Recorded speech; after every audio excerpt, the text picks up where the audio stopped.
E aí, pessoal, bora desvendar tudo sobre o Vorázios? Sabe aquela luta que parece simples à primeira vista? Uma fase só, um chefe. Mas olha, não se enganem, viu? A pressão aqui só vai aumentando e testa os limites do grupo a cada segundo que passa.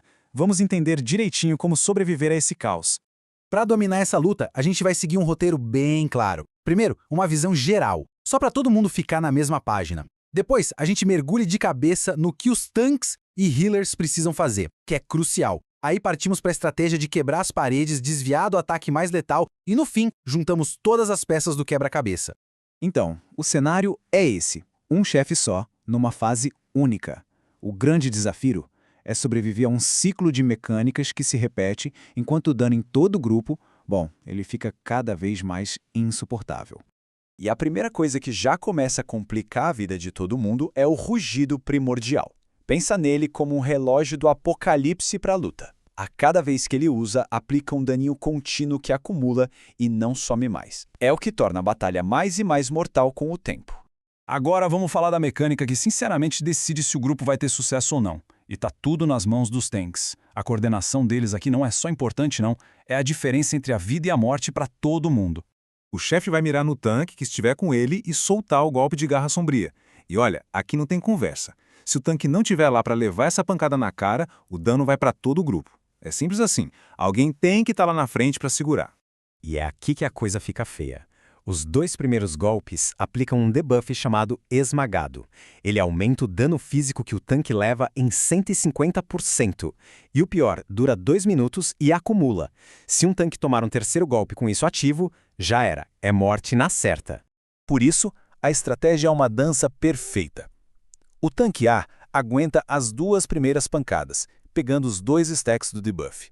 Imediatamente, o tanque B provoca o chefe e assume a bronca, segurando todos os outros golpes até o debuff do parceiro sumir. É uma troca de bastão fundamental. E enquanto os tanques fazem essa troca, o resto do pessoal tem que lidar com as ondas de choque. Para quem bate de perto, o macete é esperar a primeira onda passar e aí correr para dentro na direção do chefe. Já o pessoal de longe, se estiver bem posicionado, nem precisa se preocupar com isso. Ok, com os tanks executando essa troca certinha, a pressão toda recai sobre quem? Exato, nos healers. Todo esse dano que o grupo leva é constante, mas a boa notícia é que ele é bem previsível, dá para se preparar.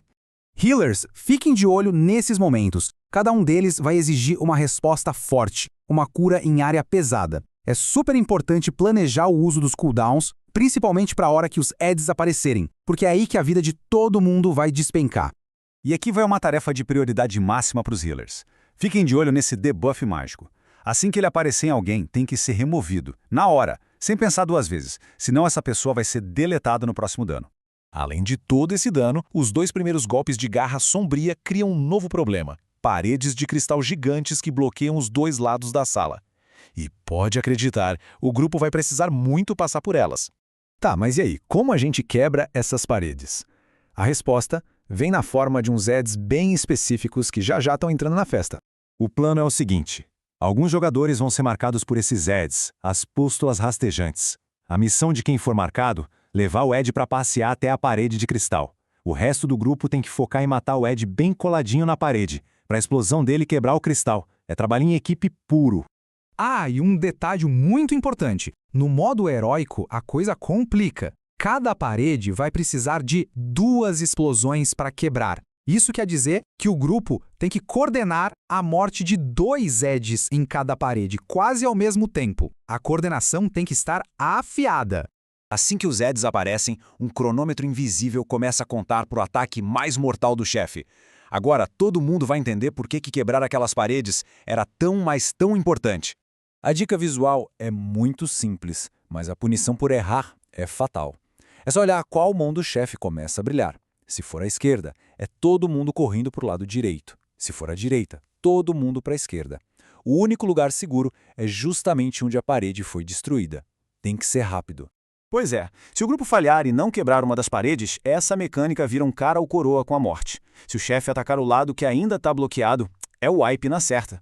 Isso deixa bem claro: destruir as paredes não é uma opção, é a prioridade número 1 do grupo. E depois de tudo isso, o ciclo inteiro se repete.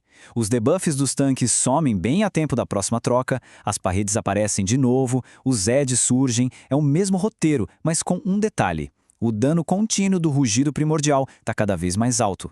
Resumindo, a vitória aqui depende de cada função fazer sua parte sem falhas.